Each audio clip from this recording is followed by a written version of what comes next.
नमस्कार। एक बार फिर स्वागत है सभी शिक्षक गण का अपने यूट्यूब चैनल आज के हिंदी टारगेट में। साक्षात्कार इंटरव्यू टीजीटी पीजीटी हिंदी 2016। जी हाँ, 2016 में टीजीटी आपके जो होने वाले हैं, आपके जो इसके शेड्यूल थे वो जारी हो चुके हैं। 10 नवंबर से लेकर 16 दिसंबर तक आपका गया है, उसी के बीच में आपका होगा। सब आशा है सब लोगों ने अपना अपना देख लिया होगा कब है, सुबह में है या शाम का, तो आप लोग तैयारी में लगे जाइए। तो उसके लिए हम 10 प्रश्नों की श्रृंखला लगातार चला रहे हैं, जिसमें से आपका सवाल हमारा जवाब भी हमारा चल रहा है। तो ये प्रक्रिया लगातार चल रही है। 42वां भाग लेकर हम प्रस्तुत हुए हैं। तो चलिए देखते हैं कौन कौन से प्रश्न रखे गए थे, वो हम देख लेते हैं। इससे पहले मेरे चैनल को जो नए लोग हैं सब्सक्राइब कर लें, और जो सब्सक्राइब कर चुके हैं लाइक कर दें, बेल आइकन को दबा दें, ताकि आने वाले सभी लेटेस्ट वीडियो मिलते रहें। और साथियों में शेयर भी कर दीजिए। तो चलिए देखते हैं पहला प्रश्न क्या है।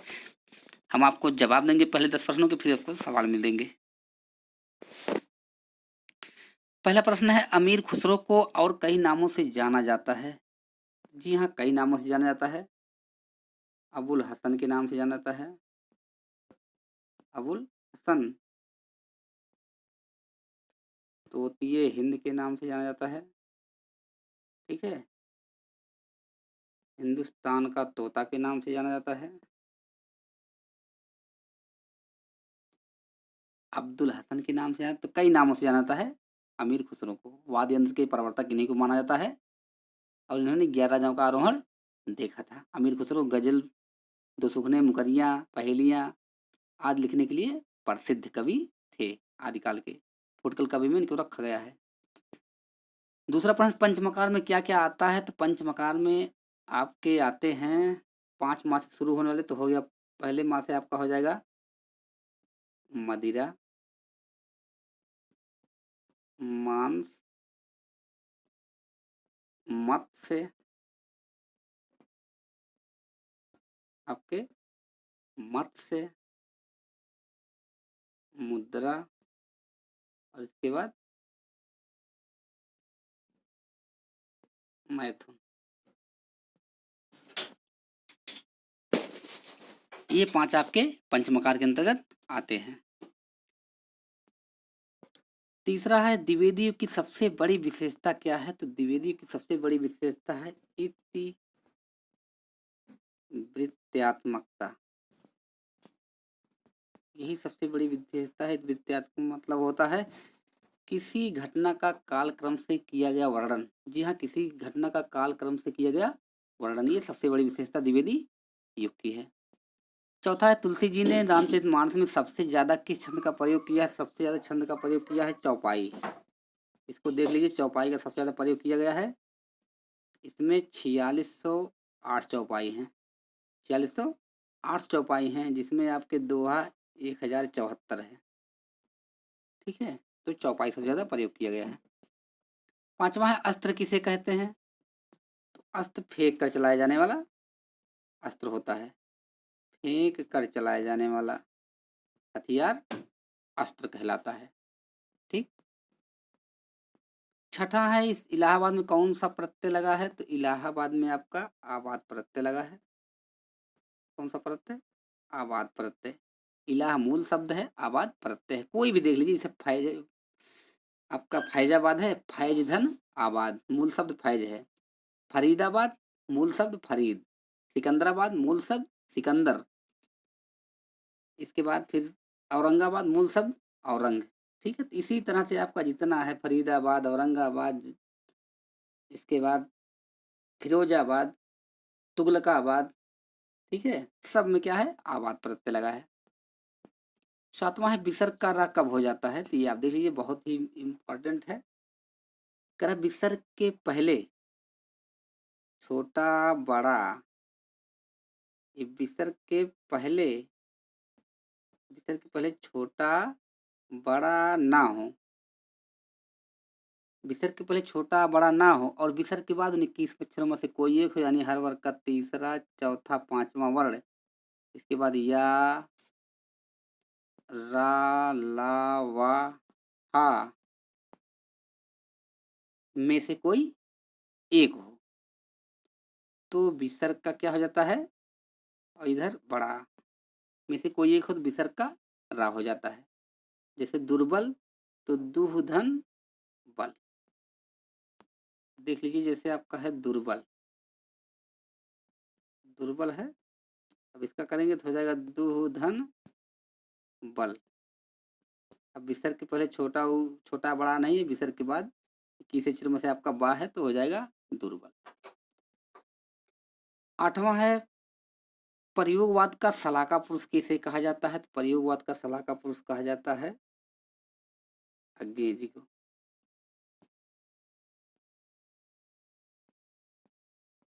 अज्ञेय को प्रयोगवाद का शलाका पुरुष कहा जाता है। नौवां है जासूसी उपन्यास के लिए कौन जाने जाते हैं, ये है गोपाल राम गहमरी। ठीक, ये जासूसी उपन्यास के सरकती लाश, सरकती लाश, खूनी कौन, गाड़ी में लाश, बेकसूर की फांसी, ये सब अन्य रचनाएं इन्हीं की है। कानन डायल के नाम से जाना जाता है इनको। 10वां है कालिदास जी ने कितने महाकाव्य लिखे हैं, तो ये 2 ही महाकाव्य लिखे हैं। आपको मालूम होना चाहिए, रघुवंशम और इसके बाद कुमार संभव। रघुवंश में यानी वंश में आपके 19 सर्ग हैं और संभव में 17 सर्ग। एकदम आसान ट्रिक है, वंश में 19 सर्ग, कुमार संभव में 17 सर्ग। ठीक, ये 2 आपके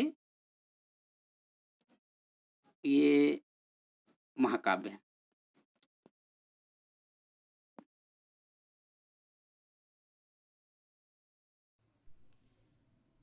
अब देखते हैं आज का सवाल, क्या सवाल आपको मिल रहे हैं, वो सवाल आप देखिए। तो आज के सवाल में पहला सवाल आपका है, दिव्य प्रबंधम किसके पदों का संग्रह है। जी हाँ, दिव्य प्रबंधम किसके पदों का संग्रह है। दूसरा है रीतिकाल के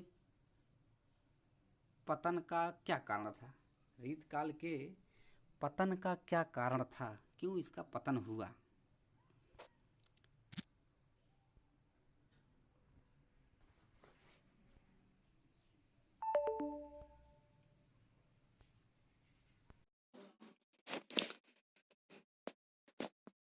तीसरा है राम कुमार वर्मा ने संधिकाल के अंतर्गत किस साहित्य की विवेचना की है।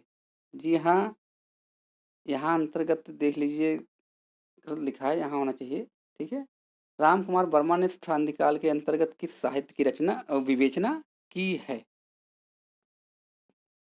चौथा है मात्रा या उच्चारण काल के आधार पर स्वरों के भेद बताइए, कौन कौन से भेद होते हैं। पांचवा है विद्युत का पर्यायवाची शब्द बताइए। जी हाँ, विद्युत का पर्यायवाची शब्द आपको बताना है।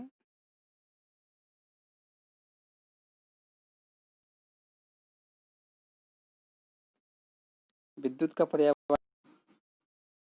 अगला देखिए, छठा है आचार्य शुक्ल ने रामचंद्रिका के किस पक्ष की प्रशंसा की है। रामचंद्र शुक्ल ने रामचंद्रिका के किस पक्ष की प्रशंसा की है। सातवां है सूफी में फना क्या है। अभी बका बताया गया था, फना क्या है ये आपको बताना है। आठवां है लुइपा के शिष्य कौन थे। लुइपा साधना में इतने ऊंचे थे कि इनके 2 शिष्य हो गए, तो आपको दोनों शिष्यों के नाम कमेंट बॉक्स में लिखकर बताना है। 9वां है किसने जायसी को भूमिपुत्र कहा। किसने जायसी को भूमिपुत्र कह के संबोधित किया।